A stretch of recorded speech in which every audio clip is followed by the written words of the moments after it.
Hey leader, and welcome to another episode of the L3 Leadership Podcast, where we are obsessed with helping you grow to your maximum potential and to maximize the impact of your leadership.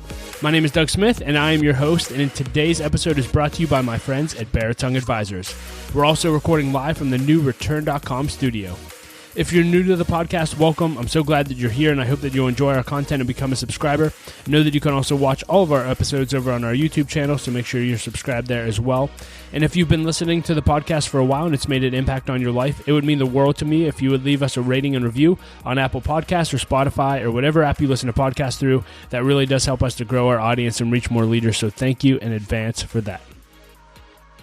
Well, leader, in today's episode, you're going to hear my conversation with Mark Miller. This is Mark's second time on the podcast. We had him back in episode number 312, and as you'll hear, since then, that has become the most downloaded episode of the L3 Leadership Podcast, so Mark is currently at the top of the download board, and so I was anxious to share that with him. He's added value to so many leaders, and I'm so grateful for his voice. If you're unfamiliar with Mark, let me just tell you a little bit about him. Mark started over 40 years ago working as an hourly employee at a local Chick-fil-A. He has worked all across the business since then and currently serves as the Vice President of High Performance Leadership at Chick-fil-A. For the last 20 years, Mark has traveled the United States and the world, focusing much of his time on serving leaders and helping them grow themselves, their teams, and their organizations. And we had Mark back on because he has a brand new book out that every leader needs to read, and it's called Culture Rules. And we literally talk about all things culture, which I think every leader needs to focus on. And so I think you're going to love this conversation with Mark. But before we dive in, just a few announcements. This episode of the L3 Leadership Podcast is sponsored by Baritone Advisors. The financial advisors at Baritone Advisors help educate and empower clients to make informed financial decisions. You can find out how Baritone Advisors can help you develop a customized financial plan for your financial future by visiting their website at baritoneadvisors.com. That's BERATUNG advisors.com. Securities and investment products and services offered through LPL Financial, member FINRA and SIPC. Baritone Advisors, LPL Financial, and L3 Leadership are separate entities.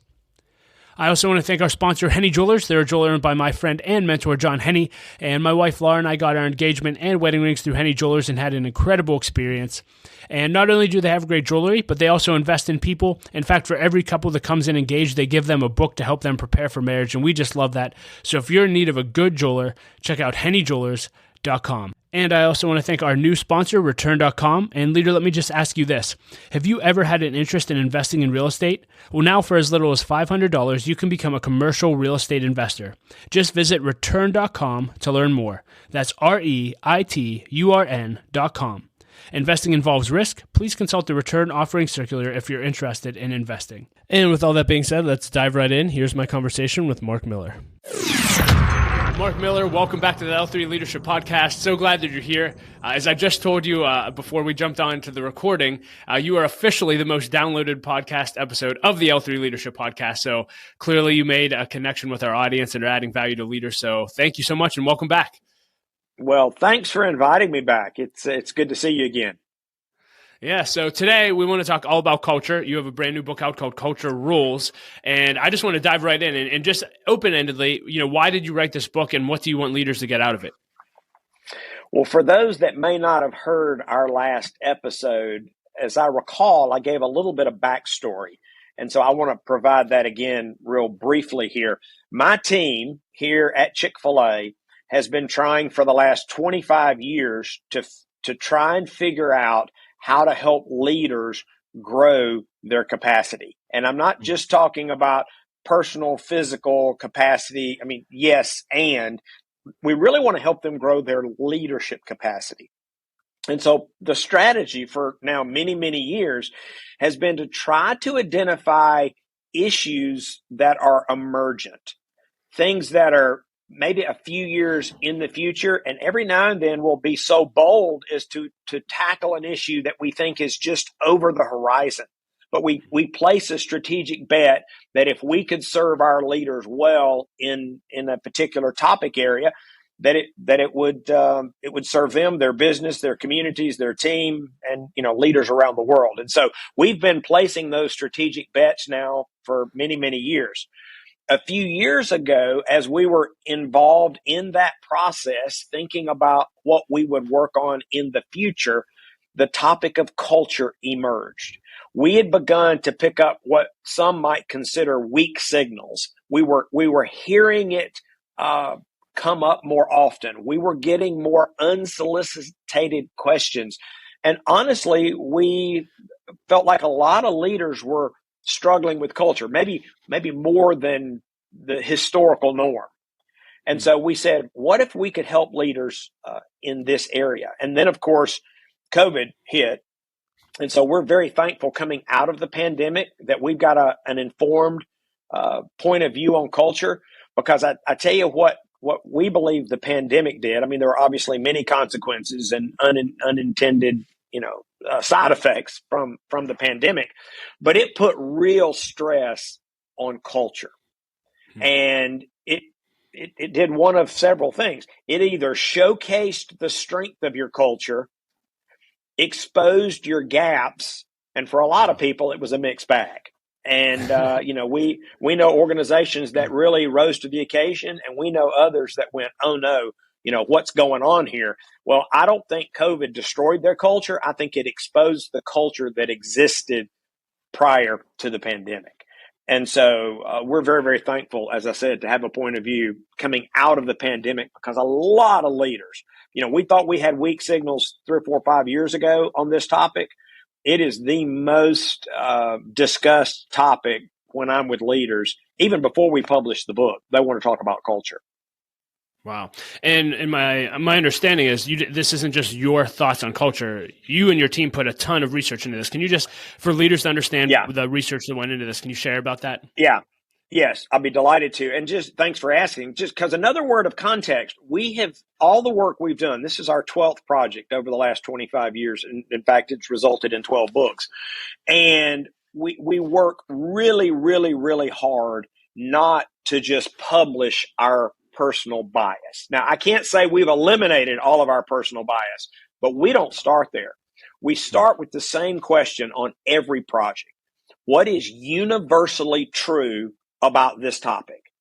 And we always search for that. We always strive to find that, because we think then you have broad application. If you do it well, you could in fact discover or unearth timeless truth that would serve leaders for generations. And so we started this project that very, very same way. And we ended up talking to focus group or surveying over 6,000 folks in 10 countries. Wow. Senior leaders, mid-level leaders, and frontline leaders. We did interviews with a who's who list of leaders from some of the most amazing companies around the world. I mean, if your audience were to look at the list of the companies we interviewed, they would probably know 75% of the names of the companies that we interviewed. So we did a lot of work to figure out what is true about the topic of organizational culture. Yeah, and I guess I would start at the very basics, but we talk a lot about culture, but sometimes that can be hard to define. How do you define culture when it comes to organizational leadership? Well, let me affirm your observation. That is one of the challenges, is there's no universally accepted definition that we could find. There are many, many, many definitions. And so we thought we would just add to the mix and create our own. We felt like it was an informed point of view based on all that we had done. And we want to acknowledge that culture is an unseen force, which gives most leaders no sense of joy or revelation. I mean, it's unseen, which actually for a lot of people adds to the angst. Okay, like what do you do with something? How do you steward? How do you manage? How do you monitor something you can't see? Well, the good news is we believe we have identified the elemental components, right? Mm. You can't see air, but you can name the molecules, right? You know what creates it. And so we would say it is an unseen force, but it's the cumulative effect of what people see, what people hear, what people experience, and what people believe. It's the cumulative effect of what people see, hear, experience, and believe. And when we landed at that definition, we were very encouraged, because who has the greatest control over what people see, hear, experience, and believe, it's leaders. Hmm. It's leaders. And so we felt like we were onto something once we were able to give what is often seen as squishy, to give it more form and more structure. Yeah, and I'm curious, for leaders listening to this, how can they actually assess their culture? They may be listening to this and say, well, one, why is culture? I guess I'll just start there. Why is culture even important for organizations, and why should leaders care? Okay. Well, it's important because it affects everything. It affects decisions. It affects performance. It affects retention. It affects sales. It affects profits. I mean, Peter Drucker, the late management and leadership thinker that some of your audience may be familiar with, I would say the greatest leadership thinker of the last 2,000 years, he said, culture eats strategy for breakfast. Like, you work on it because you know it's important. And I will say this, you referenced the research. The research confirmed that 72% of the leaders in the United States, 70% globally, say it's the most powerful tool at their disposal to drive performance. Wow. 7 out of 10 leaders already know that. So if any of your folks do pick up the book, you'll notice there's not a lot of ink devoted to making the case for culture, because we said we think that word count can be better used on helping leaders create a high performance culture. Let's don't try to convince leaders of something that they already know. Intuitively, experientially, intellectually, they know it's critical. And there was nothing that they listed as a more powerful driver of performance. But now let me let the other shoe fall before you ask your follow-up question. We asked those same leaders to rank their priorities. Creating and maintaining culture came in at number 12 in the U.S. Wow.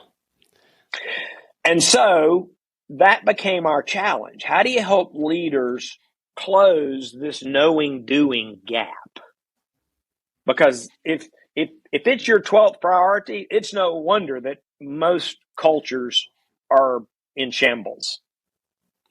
Wow. Yeah. So clearly, I agree with you. We don't need to convince leaders that the culture is important, but like you said, we don't prioritize it or focus on it. And I think the starting point for many leaders is, how do I actually assess the health of my culture? Yeah. How do I actually measure it? Okay. Well, I'm going to dodge the question for just a moment. I'll come back to it. Keep me honest here. You can't assess it until you decide what you want it to be. Assess against what? So again, I don't want to give away too much here, and I want to honor you in the process and let you ask your questions. But I want to frame this. We distilled all this down to 3 rules. We said we want to help leaders close this knowing-doing gap, and we came up with 3 rules. And I need to tell you about the first rule, because the first rule is to aspire. You have to share your hopes and dreams for your culture. Now, it's crazy that you would have to start there, and our team debated, like, do we have to say that?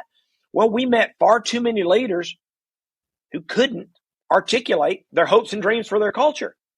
Now, some of them would say, well, it's in my head, it's in my heart. And my response is, it's great to start there, but you can't create it by yourself. So you have to share it with others. And you've got to be able to share it in a way that is clear, and it's simple, and it's repeatable. Because some people can explain it, and an hour later, you're still trying to say, okay, let me try to get the essence of that, right? Again, back to Drucker one more time. When asked about the challenge of creating mission statements, that was the language that was posed to him many years ago. He said, if you can't put it on a T-shirt, you don't have it yet. Well, what I think he's saying is clear, simple, repeatable, right? You can write volumes about it later. You can illuminate and expand and illustrate, but can you state it succinctly? What is the essence of your aspiration? So, to your question of measurement, well, now you know what you're measuring against. If you want to be customer centric, you can measure that. I'll give you an example. Satya Nadella, when he took over at Microsoft for Steve Ballmer, he set a new aspiration. He said he wanted them to move from being know-it-alls to being learn-it-alls. Wow. from know-it-alls to learn-it-alls. And again, there's a rich backstory. I wrote about some of it in the book, but there's a rich backstory. Ballmer had been great at extracting profits from the business, but he had not been great on creating a preferred future. And that's what basically cost him his job. And so Nadella understood that and said, we've got to change our mindset. So with a new aspiration, I'm getting to your question. We want to move from know-it-alls to learn-it-alls. He said our primary metric, to your question, is going to be growth mindset.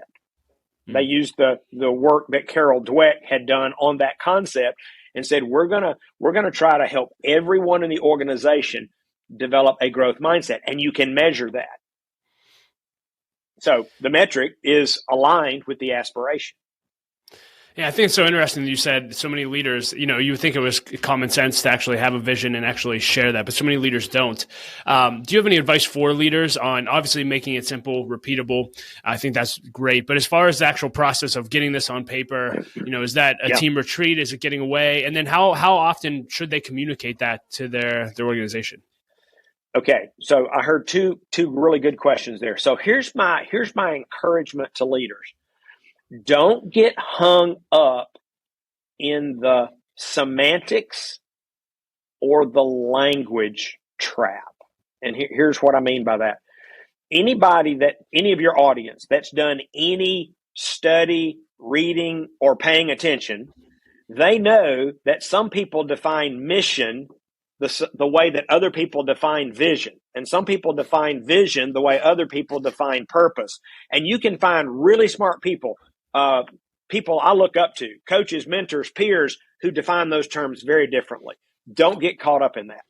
So you need to decide what are your hopes and dreams, and then which of the mechanisms at your disposal will be most helpful. Do you want vision? Do you want mission? Do you want purpose? Because you can parse those out as different things. Maybe you want all three.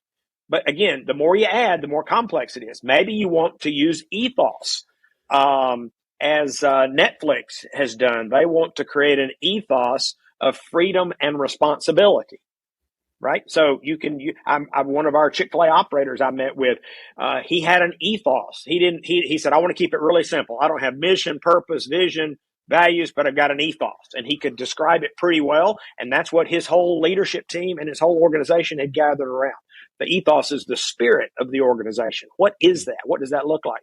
You can use values. I mean, these are all mechanisms at your disposal. So my encouragement to leaders is don't get hung up on the semantics. Figure out what kind of organizational culture you want, and then choose the tools, techniques, mechanisms that best enable you to communicate. So that's the first thing. Your second question was how frequently. Well, I think that's a really good question, and I have been challenged on that at a profound level. During one of my interviews with a senior leader from Netflix, and I asked, how often do you talk about culture? And he looked at me with this kind of quizzical look, like I didn't even know what he was thinking. It was like he was looking at me really strange. And he said, what do you mean? He said, what do you mean? I'm thinking, well, I thought it was a pretty simple question. I said, how often do you think you talk about culture? And he said, every day. Wow. He said, every leader at Netflix talks about the culture or some aspect of the culture every day. That's amazing. Yeah, I had another leader challenge me even further. He said, you should talk about some aspect of the vision, was the language he chose, about the aspiration in every meeting. He said, and if you haven't talked about it by the end of the meeting, you should close the meeting linking what you just talked about to the vision. And he said, and if what you just talked about doesn't link to the vision, then you got to ask yourself, why are we talking about this? Wow. So I'm trying to up my game to talk about vision a lot more. I've even taken it a step further, and I try to reference it in the majority of the emails I send. Come on. Wow. I do. I'm trying. I'm working hard. I want to do. I mean, this is a global best practice. The thriving high performance cultures, leaders are talking about facets and pieces and parts of the aspiration almost continuously. So every meeting, every day, every email. I love it. I'm trying. I'm trying. Mark, in your research, you got to spend time with some phenomenal companies. Obviously, you were surprised by how many leaders didn't have a clear vision that they communicate. Were there other factors that were consistent in organizations that maybe didn't have the best culture that you saw that the leaders didn't do or did do that had negative effects? There are a lot of toxins out there, and we wrote about, I don't know, 6 or 8 or 10 of them in the book. And if you don't deal with the toxins, they metastasize and they become maladies, and they will literally kill an organization. And we talked about some organizations that did not survive because they let their culture destroy them, right? They rotted, from the inside out. Yeah.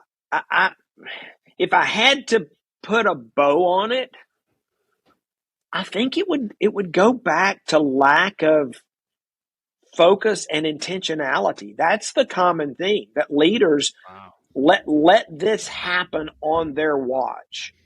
Again, you can't build culture by yourself, but the leaders and the senior leader, you are the champion and the guardian of the culture. Wow. You mentioned Netflix already. You mentioned Microsoft. Were there any others that were your personal favorites, organizations that you met with, and maybe you had an aha moment similar to the everyday culture moment? Were there other ahas and profound impacts like that? I mean, there were scores of those. I mean, we worked on this for several years, and I mean, you can imagine the data that came from those 6,000 surveys and interviews. I mean, hundreds and hundreds of pages of data and reports, because we cut it by country, we cut it by level, we cut it by tenure, we cut it by industry type, and there were many, many, many insights. I'm trying to think if there's anything else that rises to the occasion. Again, this was probably, I'm not sure if it qualifies as an insight, but the intentionality as a theme, it's like leaders animate culture or not. And every organization has a culture. See, this is the thing that I'm not sure how this got lost in translation for leaders. Every organization has a culture. It's either by design or default. The problem is we haven't found any great cultures that were an accident. They're designed. They're designed by leaders. And so that was kind of a progressive revelation. It might have been an intuitive thing in the beginning, but research, interview, focus group, quant study, desk research, it just became more and more and more obvious that this is clearly on the leader. Yeah. Clearly.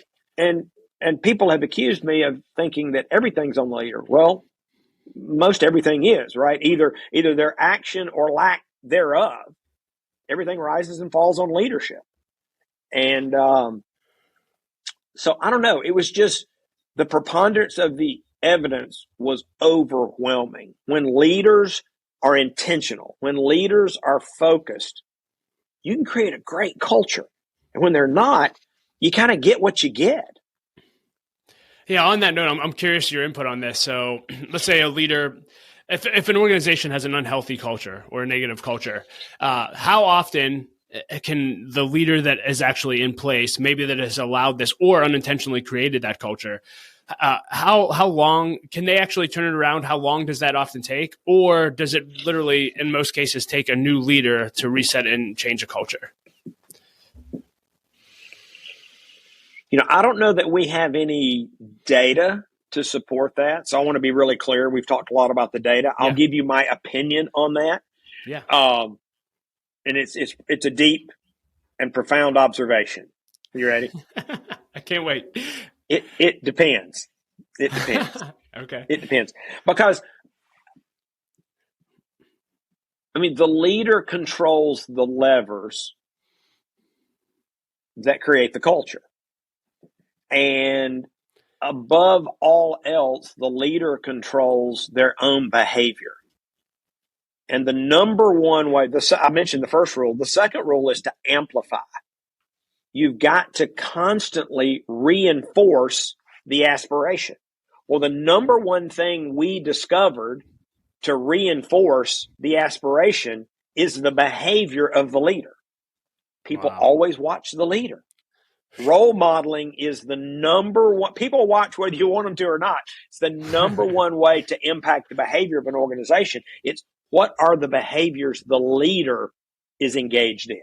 Not what are the behaviors the leader talks about, but what is the leader actually doing? And so I think there are an infinite number of turnaround stories. So I do want to say leaders can revive a dying culture, but they've got to be intentional. They've got to be strategic. They've got to have that aspiration that they're going back to. And yes, I think leaders can fix it often, unless they've got some internal wiring or something. I mean, if their ego's too big, I mean, I'm working on a separate project, and the number one impediment to leadership effectiveness globally is ego. Wow. We've got data on that. That's the next book, but that's probably another blinding flash of the obvious. But you ask people about the number one thing that keeps their boss from being more effective, and globally the answer is ego. And it's at all levels. Frontline supervisors for mid-level for CEO. It's like, what keeps your boss from being more effective as a leader? They all say ego, number one. So you might have an ego that says, what's wrong with this culture? I built this culture. There is, by the way, a reality gap that we see globally. We've now seen this in several of our studies. Leaders tend to think things are about 40 points better than they really are if you believe the frontline people. Wow. Even like, is this a great place to work? Leaders are going to score that typically 40 points ahead of the frontline workers. Wow. So there is a reality challenge that leaders have to continue to work on, which is why, back to your very first question, why listening is so important. Yeah, you talk about listening tours. Can you talk about just the importance of listening and maybe some practices that are good for leaders? Sure. Yeah, well, we talked about one form of listening is metrics, but I would never put all of my faith in metrics alone. I think metrics are part of a suite of listening tools, mechanisms, and strategies. One is just one-on-one conversations. And I know that sounds like bizarre, and some of your listeners may be leading really big organizations or have really large teams and go, what do you mean one-on-one conversations? Yeah, Howard Behar, the former, I guess he was the president of Starbucks, took them from about 16 stores to whatever, 16,000. I got to spend a little time with him, and he said, you can put all this stuff on paper, and you can put it all on the posters, and you can put it on cups, and you can put it everywhere, right? Put it on a T-shirt. He said it doesn't get real until you have real conversations one-on-one. That's when it gets real. When you're talking to people about this stuff and listening to these people. So one strategy is one-on-one conversations. Another, again, turn it up just a little bit, are focus groups. And again, some people are big fans, some aren't fans at all, but put 8 or 10 people in a room and talk about your culture. It's fascinating. Going to the field, if you have an organization that has decentralized locations, spend time in the field. You'll be shocked at what you'll learn. Every time I go to the restaurant, I've been doing this for almost 45 years. Every time I go in the restaurants, I learn something. Leaders learn something when they get close to the customer. And of course, I haven't even mentioned listening to the customer, because you think, well, if this is about culture, is this all internal listening? Well, customers know your culture too, because they're the recipients of your culture. So are you listening to customers? Are you spending time with them? So, yeah, I just think there are many, many ways that leaders can listen. You just got to commit to listen. And then you got to respond. You got to respond based on what you hear. That third rule is to adapt. You have aspire, amplify, and adapt. And adapt means to constantly be working on how to enhance your culture. And so if you see toxins, you have to attack those immediately. If you don't see toxins, you need to think about ways you could double down on your strengths. That's a way to enhance your culture. And then third, you can add new capabilities. And people often overlook that. We did that about 15 years ago. The decision was made by senior leaders that we needed to be more innovative. Now, we weren't strangers to innovation. I mean, Truett Cathy invented the chicken sandwich, right? But if you looked at our history of innovation, it was somewhat sporadic, and it would tend to pop up here and there. And we said, what if we were more innovative as a culture? And so we set that as a new aspiration. We went about amplifying that, and here we are 15 years later. And I would argue we're much more innovative today. But you've always got to be doing something with what you're hearing. That listening only matters if you respond. No, I think that's so good. It's funny, as I work with leaders and leadership teams, how many times that people actually on the front lines don't actually think the leaders will actually listen. And if they do listen, that they'll actually do something with what they heard. I've just been blown away by, it's probably a lack of trust in leadership that they'll actually do something. And the whole ego thing, when does that come out, by the way? For those listening, give them a little trailer. Oh, that's the 2024 book. Okay, so we got another year, but hopefully we can have a conversation around that. Under the whole umbrella of the Amplify section of the book, you already mentioned it. We should be communicating every day, every meeting, as many times as we can. One of the forms that you talk a lot about is storytelling, and I thought that was really, really good. Can you just share your thoughts on storytellers and how leaders can become better at this? Sure. Storytelling has been around for tens of thousands of years. And there's a reason that it persists. It takes new and different forms, but stories connect with the head and the heart. They engage, they inspire. There's just a power that researchers have been trying to figure out forever about why are stories so powerful. Now, there's brain science involved. Again, I'm not qualified to talk about all that, but I think every leader understands the power of story. What I find very few leaders have done is commit to become a better storyteller. And I think you do that by reading great storytellers. I think you can read books about storytelling. I think you practice storytelling. You can hire you a coach to help you as a communicator. And on and on and on and on. And one year, a few years back, that was the focus of my annual development plan. And I'm looking for storytelling conferences, and I'm looking for storytelling books. And I hired a coach to work on storytelling because I want to get better at being a storyteller. So again, it's a little bit of the knowing doing gap. I bet if you surveyed every one of your listeners and says, is storytelling important for leaders? Probably 95% of them would say yes. Then you say, okay, how many of you are a master storyteller? Well, that number's going to be small. You say, great, that's fine. You're still on the journey. How many of you have that in your development plan for next year to become a better storyteller? I think you got to work on it. It's a skill. It's a skill. I think that's such a great challenge to leaders. And I don't know if you would have gone to this. I think I heard John Maxwell talk about this once. Isn't there like a national storytellers competition in Nashville? Have you gone to this? I have not been to that, but I am aware of it. Yeah. I hope to get to it someday. Yeah, I love that you put that as part of your annual growth plan. I mean, I would never think to put that as an area to grow in, but challenge noted. So thank you for that. Just as we wrap up talking about the book, I am curious, obviously you've worked at Chick-fil-A for over 40 years. When it comes to onboarding people into your culture, what advice do you have for leaders? Because I think a lot of organizations miss this on actually onboarding and getting people engaged. Any thoughts there? Well, sure. Probably a lot. That's the kind of question we need an hour to talk about. Some of your listeners will know the name Howard, not Howard, um, Ritz Carlton, former head of Ritz Carlton. Horst Schultz. Horst. Horst Schultz. I was thinking about Howard Schultz. We talked about Starbucks earlier. Yeah. He has had a huge influence on Chick-fil-A, by the way. He is a friend and consultant, and he's helped us with hospitality. He and Dan are buddies, and he challenged us 25 years ago.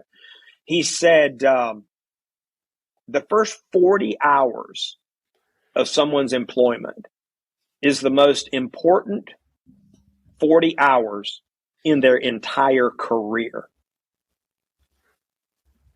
And it was like, he said, yeah, you need to be very thoughtful, very strategic, very planful.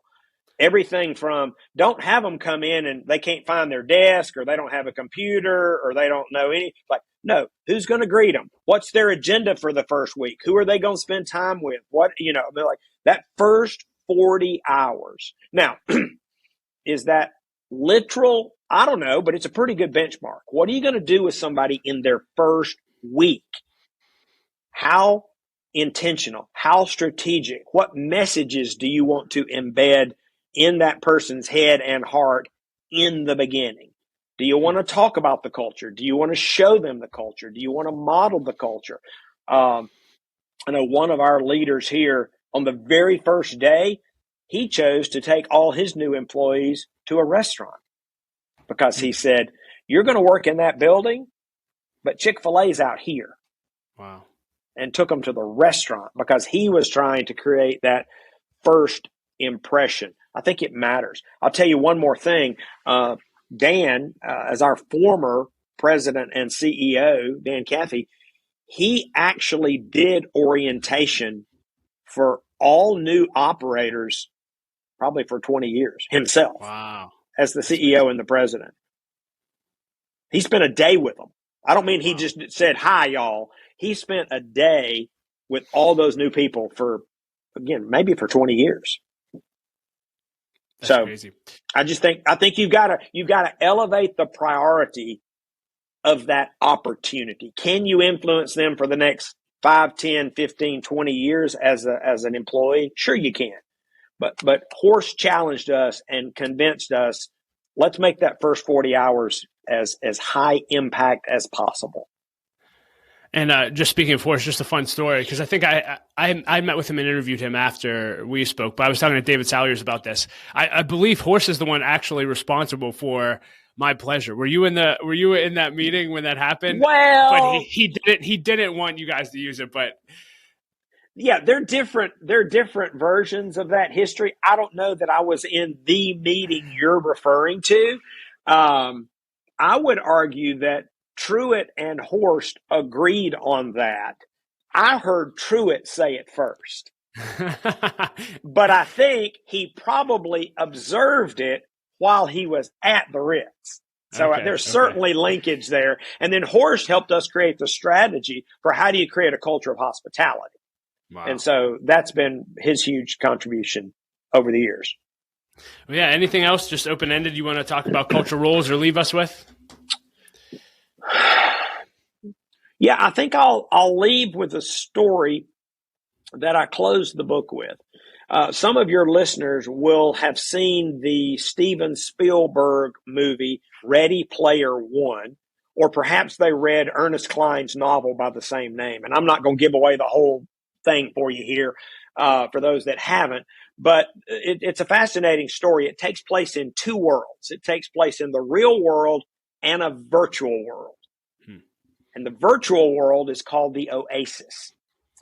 And the hero of the book is a young man named Wade Watson. And Wade is trying to explain why people go to the Oasis. And he said, people go to the Oasis for what they can do there. And they stay because of who they can become. Wow. Now, I know it's not appropriate for me to have an aspiration for your listeners, but I do. I would love for every one of them to create a culture so compelling so life-giving, so soul-enriching that it would attract people. And they would come there because of what they could do. They could get a job. But they would stay because of who they could become. And you can create that kind of culture if you aspire, amplify, and adapt. Wow. Well, Mark, thank you for the book. Again, thank you for all the books that you put out into the leadership world. You've impacted the world in a very significant way. And I'm very excited. Is it book number 13 on ego? 13? It's actually not on ego. It's on leadership. But we've identified ego as the primary barrier. So we will talk about ego for sure. Okay. We'll include links to everything we talked about in the show notes. So leaders, make sure you pick up a copy for you and your team to go through. Anything else you want to leave us with? Just last thought. There are going to be people who are going to have questions. I mean, you asked some great questions today. If they want to reach out to me, my cell number is 678-612-8441. Amazing. We'll put that in the show notes as well. Leader, if you're driving or anything like that, you can pick that up there. So, Mark, thanks again. Hopefully we'll do this again sometime. And just thanks for everything you do for leaders. Thank you, Doug. Well, leader, thank you so much for listening to my conversation with Mark. I hope that you enjoyed it as much as I did. And you can find ways to connect with Mark and links to everything that we discussed in the show notes. And leader, as always, I want to challenge you that if you want to 10x your growth this year, then you need to either launch or join an L3 Leadership Mastermind Group. Mastermind groups are groups of 6 to 12 leaders that meet together on a consistent basis for at least 1 year in order to help each other grow, hold each other accountable, and to do life together. For me personally, mastermind groups have been the greatest source of growth in my life over the last 8 years, and so I believe every leader needs to be in one. And so if you're interested in launching or joining a group, go to l3leadership.org/masterminds or email me at dougsmith@l3leadership.org. And as always, I like to end every episode with a quote. And for the third episode in a row, I'll quote Henry Cloud. He said this. He said, "Let God use the pain of your past to repair your heart for today and tomorrow. Don't be discouraged. You are growing." And leader, I hope that's an encouragement to you if you were in a dark season. And if you haven't listened to our episode with John Stallworth yet on the role of pain in a leader's life, really want to encourage you to go back and listen to that if you're going through a hard time. Well, leader, I hope you enjoyed the episode. Know that my wife, Laura, and I love you. We believe in you. And I say it every episode, but don't quit. Keep leading. The world desperately needs your leadership.